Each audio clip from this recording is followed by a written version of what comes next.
So my name is Johnson Mrusha, and I've been involved with the FinTech space for over 9 to 10 years. Officially, I've become a cashless evangelist.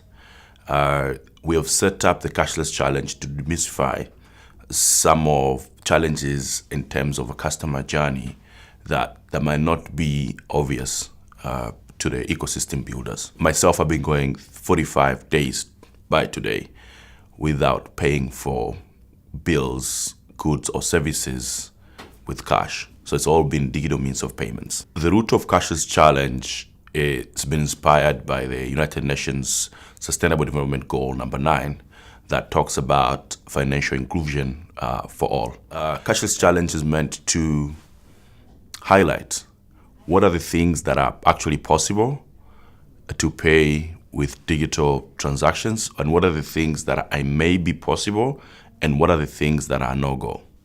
And we're documenting the entire experience on social media with the hashtag Cashless Challenge.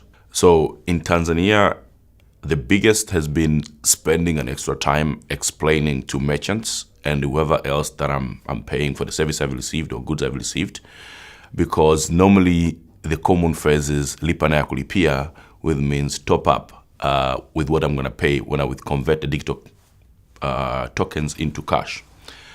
And my goal has been, since I can't pay more than I'm supposed to educate them that they could pay their suppliers. They could pay for bills also using my tokens as they go about their daily life. So I've been spending a lot of time educating the merchants. Ultimately, it would be good to have at least 80% of all transactions in the country being cashless. In a cashless economy, everybody wins, right?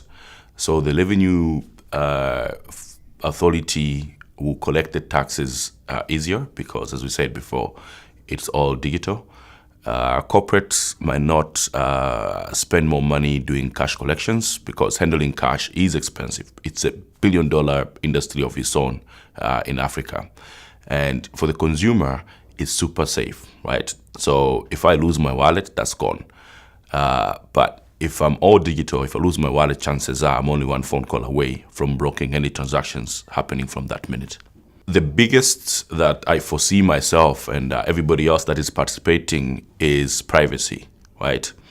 Having your transaction not only shared on social media, but every little expenditure you do being visible to either your payment processor or the third parties that are involved, it breach some of your privacies, because then they know where you live, where you work, how you commute, what you eat, what's your monthly budget. And if that information gets into wrong hands, we can all imagine how it could be wrongly used, right?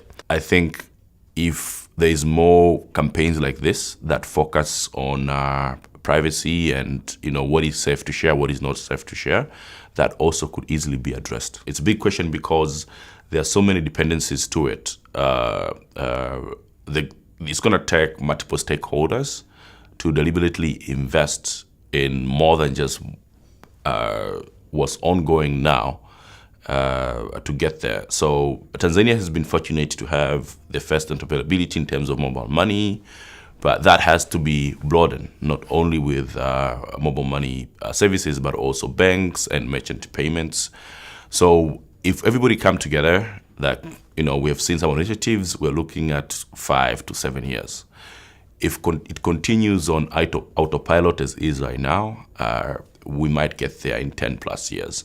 But I know for sure cashless society is inevitable because the cost of handling cash day by day is increasing. You can participate by taking 3 to 5 days, committing to leave only paying with digital means. And it will be super helpful if you could actually share your experience with the rest of the audience that are following the challenge through social media. Just make sure you tag hashtag Cashless Challenge.